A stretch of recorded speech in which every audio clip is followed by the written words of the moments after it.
Praise the lord. అందరికీ దేవుని ప్రశస్త నామంలో మీ అందరికీ వందనాలు చెల్లించుకుంటున్నాను. ఈరోజు దేవుని మాటలు మన జీవితంలో చాలాసార్లు అనేక సందేహాలు, అయోమయాలు, అనేక కష్టాలు వస్తూ ఉంటాయి. అలాంటి సమయంలో మన సొంత నిర్ణయాల మీద, ఇతరుల సలహాల మీద ఆధారపడుతూ ఉంటాం. దేవుని వాక్యం చెప్తుంది, నీ స్వబుద్ధిని ఆధారము చేసుకొనక నీ పూర్ణ హృదయంతో యెహోవా యందు నమ్మిక ఉంచుము. అలాగా దేవుని మీద సంపూర్ణ విశ్వాసం ఉంచినప్పుడు మన బలహీనతల్లో ఆయన మనకు బలమవుతాడు. మనకు స్పష్టత లేకపోయినా ఆయన మన దారులను నిఠారుగా చేస్తారు. ప్రతి విషయంలో విజయాన్ని దయచేస్తారు. మన అవసరతలు మనకంటే ముందుగా ఆ పరలోక తండ్రికి మాత్రమే తెలుసు.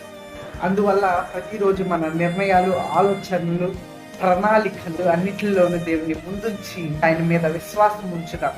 ఆయన మనకు ఉత్తమమైన మార్గాన్ని చూపిస్తాడు. ఈ వాక్యం మన హృదయంలో భద్రము చేసుకుందుముగా. ఆమేన్.